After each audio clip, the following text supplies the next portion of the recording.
जय श्री श्याम। दर्शकों, आज बृहस्पति ग्रह के उपाय बताएंगे, जिसे आप इन छोटे छोटे उपायों को करके बृहस्पति देवगुरु बृहस्पति की आप कृपा प्राप्त कर सकते हैं। क्योंकि बृहस्पति ग्रह का हमारे जीवन में बहुत बड़ा महत्व है। बुद्धि, विद्या, ज्ञान, सुख आदि देने वाले ग्रह बृहस्पति हैं।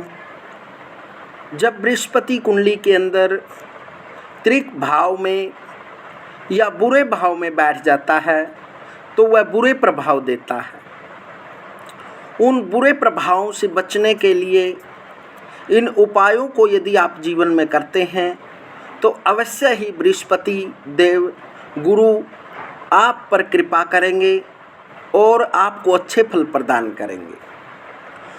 गुरु को बृहस्पति देवगुरु, मंत्री, अंगिरस, वाचस्पति आदि नामों से जाना जाता है। गुरु के सूर्य व चंद्र व मंगल मित्र ग्रह हैं, शनि सम हैं तथा बुध, शुक्र शत्रु ग्रह कहलाते हैं। गुरु धनु व मीन राशि का स्वामी है।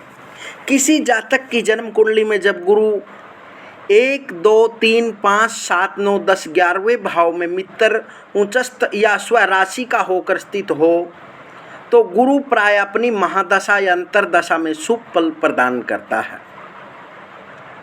गुरु उपरोक्त भाव में उच्चस्थ या मित्र आदि राशियों में हो तो जातक को बौद्धिक ज्ञान, विवेकशील, उच्च विद्या में सफलता, दाम्पत्य एवं पुत्र संतान का सुख, धन लाभ, न्यायोचित धन प्राप्ति के साधन, पितामह का सुख, धार्मिक कार्यों में प्रवृत्ति एवं व्यय, उच्च प्रतिष्ठित एवं भूमि जायदाद आदि सुखों से संपन्न, सद्गुणी एवं उदार व्यक्ति होता है।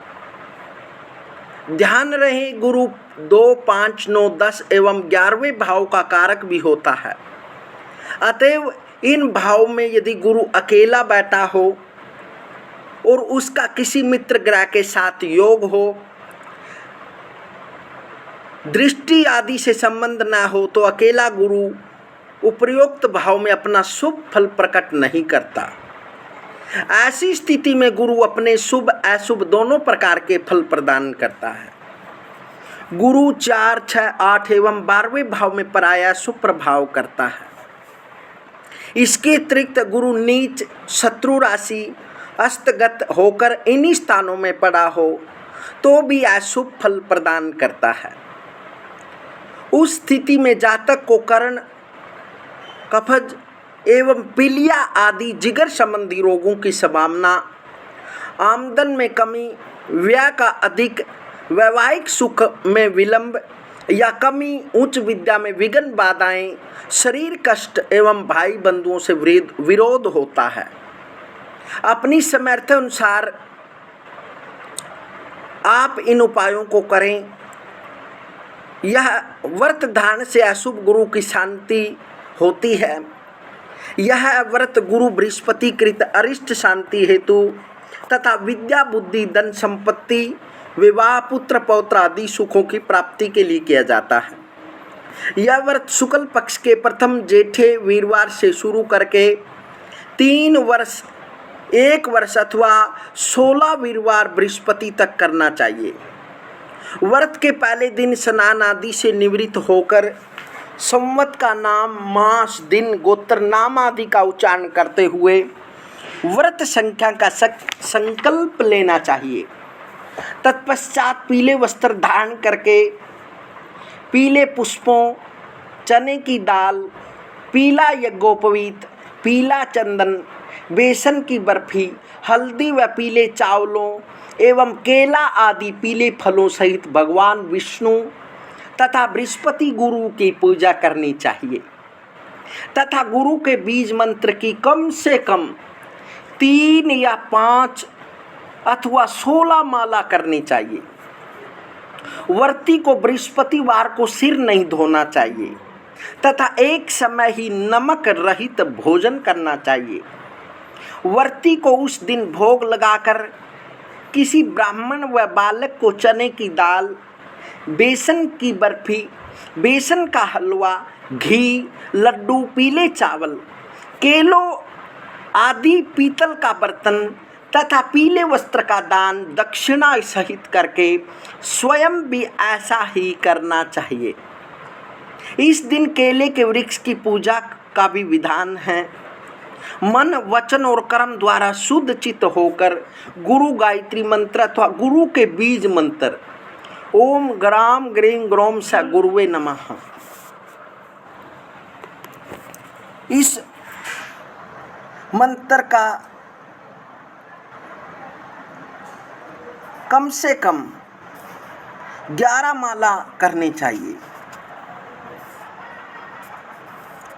फिर बृहस्पतिवार कथा का पाठ करें। छोटे बच्चों में पीले मिष्ठान का प्रसाद बांटना चाहिए। उद्यापन वाले दिन बच्चों में प्रसाद के अतिरिक्त ब्राह्मणों को भोजन तथा गुरु संबंधी वस्त्र, दक्षिणा आदि सहित पीली वस्तुओं का दान करना चाहिए। मंत्रों द्वारा शुभ गुरु की शांति भी की जा सकती है। जन्म कुंडली में गुरु यदि नीच राशि मकर का हो अथवा गुरु शनि, शुक्र, राहु आदि ग्रहों से युक्त अथवा दृष्ट होकर अशुभ फल कारक हो एवं चंद्रमा गुरु की महादशा या अंतरदशा अशुभ फल प्रदान कर रही हो तो जातक को बृहस्पति की पूजा करनी चाहिए। वह इन छोटे छोटे उपायों को करके आप बृहस्पति का शुभ फल प्रदान कर सकते हैं। 21 गुरुवार तक बिना कर्म तोड़े हर गुरुवार का व्रत रखकर भगवान विष्णु के मंदिर में पूजा करके 1 किलो या यथाशक्ति बूंदी के लड्डू चढ़ाकर प्रसाद बच्चों में बांट देना चाहिए। लड़की या लड़के के विवाह आदि सुख के संबंध में पड़ने वाली रुकावटें दूर होगी। मंदिर से लाल चंदन या केसर का तिलक भी पंडित जी से मंत्र पुरकुलवाकर शुभ होगा। भगवान विष्णु के मंदिर में शुक्ल पक्ष से शुरू करके 27 गुरुवार तक प्रत्येक गुरुवार चमेली या कमल का फूल तथा कम से कम 5 केले चढ़ाने से मनोवांछित फलों की प्राप्ति होती है। वीरवार के दिन गुरु की होरा में बिना सिलाई हुए पीले रेशमी रुमाल में हल्दी की गांठ या केले की मूल को बांध कर रखें। फिर गुरु के बीज मंत्र ओम हेम क्लीम बृहस्पतये नमः की 3 माला पढ़कर गंगा जल के छींटे लगाकर पुरुष दाहिनी भुजा तथा स्त्री बाईं भुजा पर पीली डोरी से बांध लेने से बृहस्पति कृत अशुभ फल की शांति होती है। गुरु पुख्या योग में गुरु पूर्णिमा के दिन, बसंत पंचमी, अक्षय तृतीया एवं अपने जन्मदिन के अवसर पर धर्म स्थान में श्री शिव महापुराण, भागवत पुराण, विष्णु पुराण, रामायण, गीता, श्री दुर्गा सप्तशती इत्यादि धार्मिक ग्रंथ का सुपात्र व्यक्ति को दान करना शुभ होता है। प्रत्येक गुरुवार को रात की भिगोई हुई चने की दाल को पीसकर आटा शक्कर सहित चापतियाँ बनाकर गौओं को लगातार 21 गुरुवार को खिलाना विवाह आदि शुभ कार्यों में अर्चनों की शांति हेतु लाभ होगा। किसी कारणवश गाय न मिल सके तो 21 गुरुवार तक ब्राह्मण दंपत्ति को खीर सहित भोजन करवाना शुभ होगा। जन्म कुंडली में यदि गुरु उच्च विद्या, विवाह, संतान, धन आदि पारिवारिक सुखों में बाधा कारक हो तो जातक मांस, मछली, श्राप आदि तामसिक भोजन से परहेज कर रखना चाहिए। अपना चाल चलन भी शुद्ध रखे। कन्याओं के विवाह आदि पारिवारिक बाधाओं की निवृत्ति के लिए श्री सत्यनारायण अथवा वीरवार के 21 व्रत रखकर मंदिर में आटा, गुड़, चने की दाल, पीला रुमाल, केले आदि लड्डू आदि चढ़ाने के पश्चात केले के वृक्ष का पूजन करके मोली लपेटते हुए 7 परिक्रमा करनी चाहिए।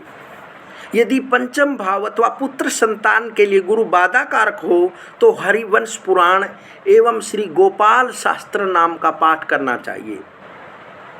गुरुकृत अरिष्ट एवं रोग शांति के लिए प्रत्येक सोमवार और वीरवार को श्री शिव शास्त्र नाम का पाठ करने के बाद कच्ची लस्सी, चावल, चीनी, शक्कर आदि डालकर शिवलिंग का अभिषेक करना चाहिए।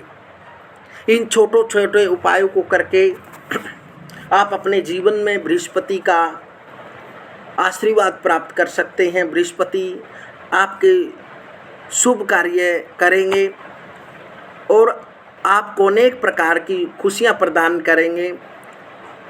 दर्शकों, मेरे द्वारा दी गई जानकारी आपको अच्छी लगी होगी, आशा करते हैं।